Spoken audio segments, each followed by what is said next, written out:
Hey, Tom, I've got a little deep lore story for you tell me before we start. the deep lore. So I'm reading, I'm listening to the latest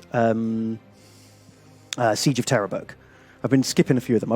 There's like 6 of them, and I've read like 2. Is that in the Horus Heresy? Yeah. So they keep fucking squirting that shit out. they do. So they've done like 60 something Horus Heresy books, and they thought we can't just do the finale in like 1 or 2 books. We can't just have like the Siege of the Emperor's Palace and just do it and then it ends. Then we'll stop making money. Let's start a whole new series of books and make it like 20, 30 books just on this one thing. This one battle. They're really stretching it out, okay? So they're on book 5 of the Siege of Terror currently. How many fucking filler characters are there?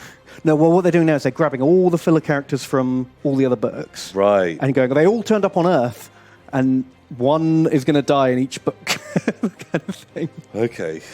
Right, okay. I thought this was just going to be like, you're in the Emperor's Palace, and like there's going to be a chapter from like Jeff the cleaner. Well, there kind of is. And he's like, oh no!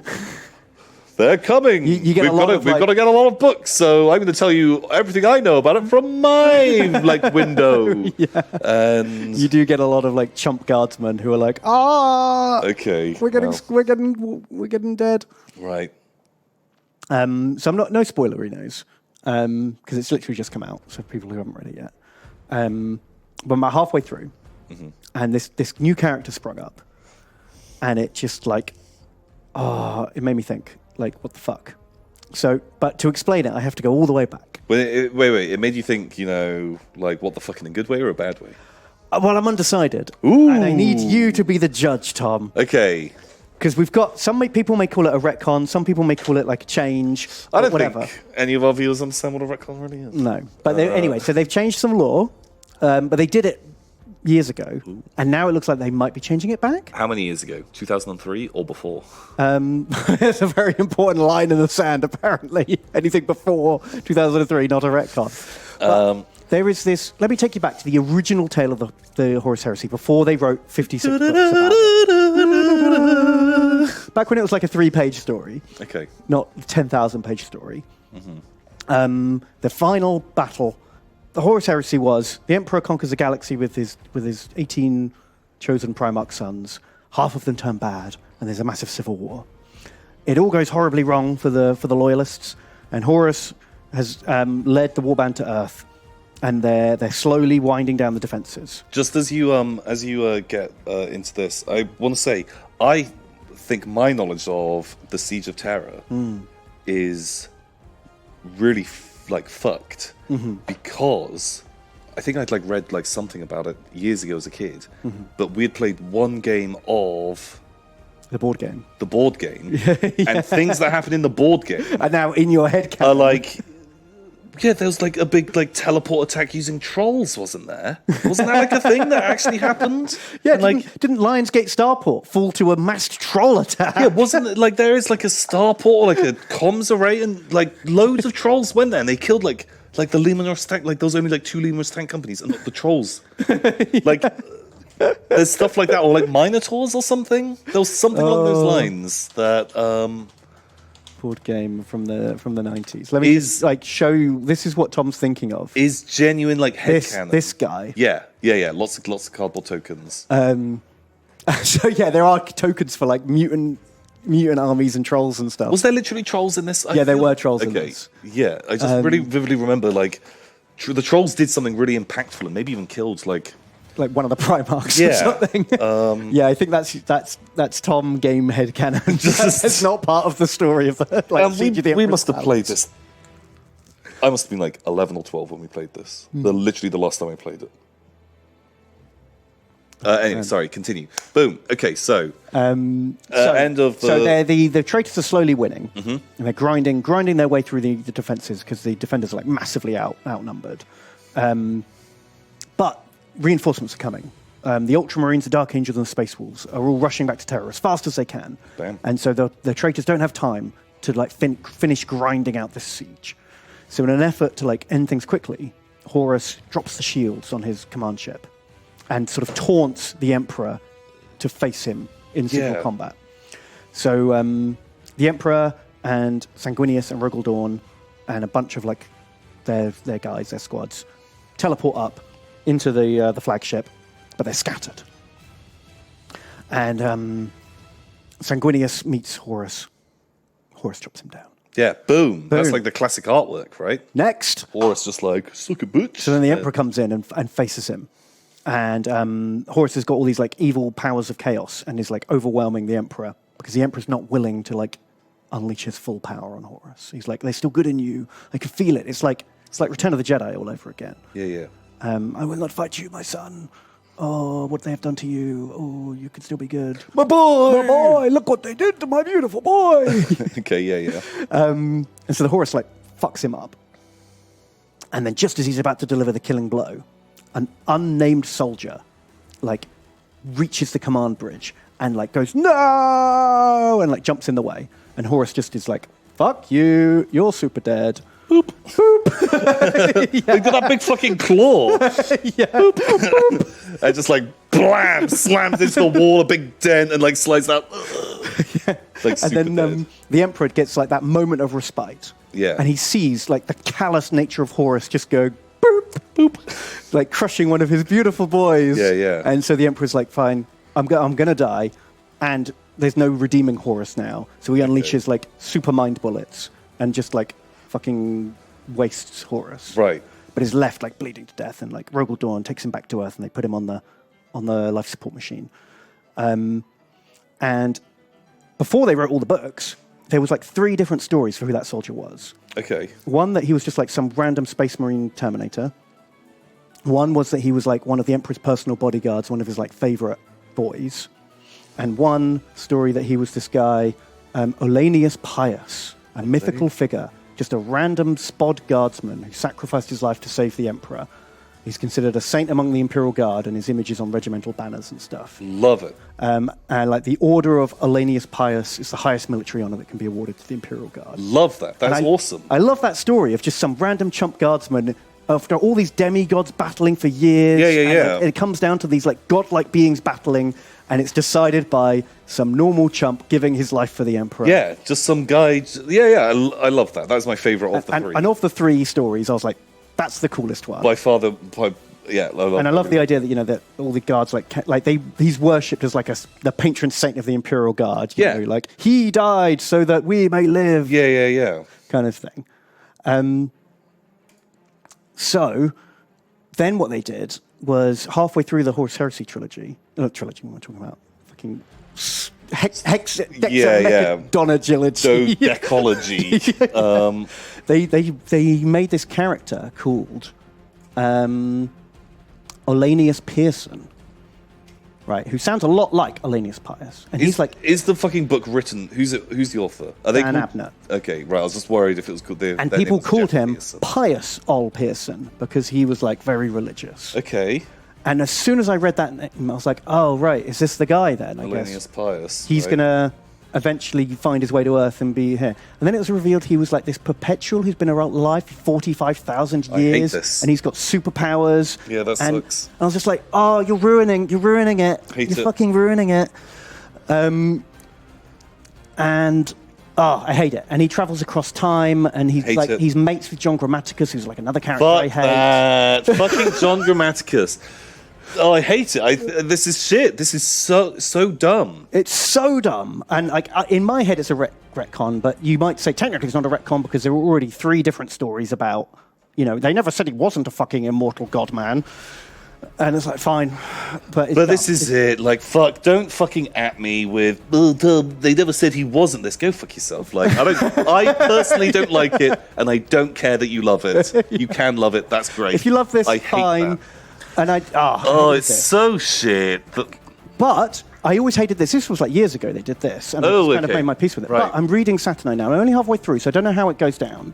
And I haven't read this whole bit, so that's why I'm not scrolling down. Maybe. But there's another character. This is, again, another book by Dan Abnett, so maybe he's retconning it again. Oh, okay, so Because maybe it doesn't exist. There's Maybe this guy, it's all- Elanius Piers, who is just a normal spod guardsman fighting in the Siege of Terror. I hope. And he's also religious and thinks like he keeps doing these deeds and like keeps getting bailed out by like chance. Okay. And he starts to believe that like there's stories going around camp that like, the emperor protected him because there's this bit where they raise up the banner of the emperor while they're all getting slaughtered, and it's like a futile effort of defiance. And as they're doing that, like a Sister of Silence and a Custo turn up and just super save them. Okay. And they're like, we protected the emperor's image, and so he protected us. Okay. So people are talking about how like he's maybe he's a saint or whatever. But this is much better because he's just a normal guardsman and he's lucky, and maybe he can make it to the end and be the guy. Right. And then this is like a red herring, like the immortal. I hope guy. that is the case, because if it turns out, like, I'll take it, like, I know nothing about any of these things. I only know the stories you're telling me, so maybe it is going to be this guy's not the one, and he is the red herring. I fucking hate these perpetuals anyway. But even then, God, when you were first telling it, I like the story of it is just a random goon guardsman. Mm-hmm. I don't need him to have a big elaborate backstory or have all this stuff. Mm-hmm. Him jumping in, I love that idea that he, and I kind of don't even need to know his name. I like that. No, I do like the in post they're like, oh shit.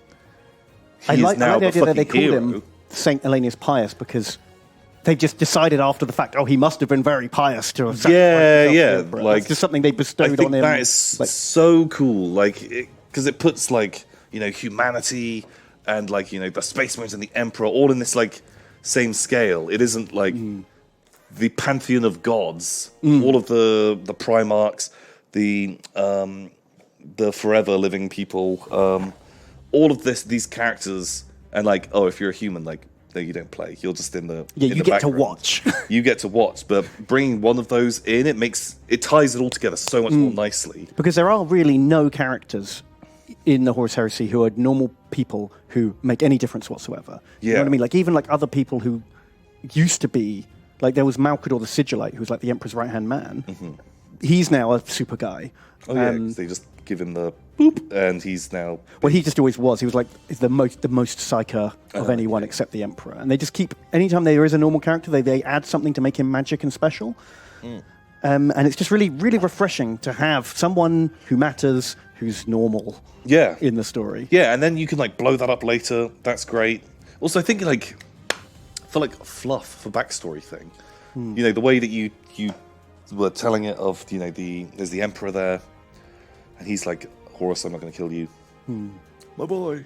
But if the Emperor is suddenly like, shit, Horus has gone pure evil. Like, look how he just callously killed just one regular guardsman. Like, that's enough for him to see, like, actually, you are a piece of shit. Like, that suddenly makes the Emperor seem. He's got so much more depth. Like, he actually cares about every one of his citizens. Yeah, and seeing, like, a person, a normal human, being brave enough to throw himself against the War Master. Yeah, yeah. And Horus didn't even need to do anything. He could have literally ignored him. Yeah.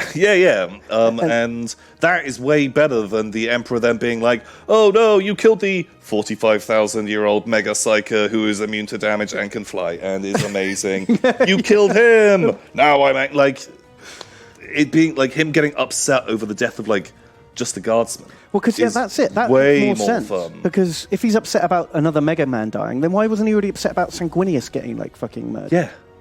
Yeah, exactly. Like, I don't know. So hopefully this is a bit of backtracking. Fingers crossed. I don't know. I haven't read the book. Yeah, I'm halfway through. Okay, close your eyes. I want to like. It doesn't really go anywhere. I don't care. Shit, man. Like, I like the first time you were telling it. That's where I was so into that story. Really, really cool. I'd not heard that before. I'd not heard about Elenius Pius. Man, I would have put that into fucking guard armies. I would have had like banners with him on. You could have made a Grail Requillery, like. They have like an effigy of him that they're like I think just like having like posters or like banners of him that guard being like, we're pretty good, old Elenius. Like that's a really fun idea. Just them worshipping a pleb who fucking died. Like it feels like you could play that up so much more of guardsman. Yeah. Boom, go sacrifice yourself for the Well, emperor. he's the guy who literally, if it wasn't for him, Horus would have killed the emperor and won. Yeah, but like it was a guardsman, and like that makes us proud to be in the guard. Yeah, just exactly. feels really good. Wow. So there you go. If you're listening, Dan Abner at Games Workshop, change it back. Change it back. The old way was better. Make it the way that I just heard about that I prefer. If you change it back, you can have the rights to one of our 3 horror stories. Ooh, Boom. sweet deal. How's that for a deal? Sweet. Yeah. Wow. Because they've still got time. You know, there's still another 25 Siege of Terror books before they get to that point. There's plenty of time to fix it. Oh. No, please. Why? But they've got to put like some fucking stupid twists in to keep people reading, because otherwise, Well, you know what's going to happen. know what happens. I know what happens, and I've not read all the other books. Like they're gonna have to do something. They're going to have to, yeah. I mean, there's things they don't have to make it exactly how it used to be. I'm happy for them to change stuff because A, it makes it more interesting, and B, you can make better stuff than some of the old stuff. But don't change it to fucking 50,000-year-old boring those Superman. guys just keep bringing like those Supermen in. Someone fucking loves the Perpetuals. They're like, oh, it's the best character ever. I think so it's Dan strong. Abnett's fault. And they're just like the most boring characters. Yeah, which is weird because the concept of an immortal, I think, is really interesting. You can do a lot with it. Like, what happens to someone when they've been around for thousands of years? How does their point of view and their outlook change? And Yeah. you can tell really interesting stories with that concept, I think. In a more grounded setting, but when everyone is so magical and fantastic, it's just like, get on the fucking pile. It's like there's here that you get. Yeah, we've got super psychers, you've got super transhuman mega soldiers, you've got demigods, you've got aliens, you've got mutants, you've got demons, and these fucking guys, I guess. yeah. As well. Why do we need these? I guess it's because you're telling these like long grand stories, and you need just like a dude to survive. You can't just have a man; he'll die. I guess. Well, you just sharpen. That's true. That's true. Yeah, if everyone's a god, then no one is. Yeah. Shit. Wow. My God. So anything else new?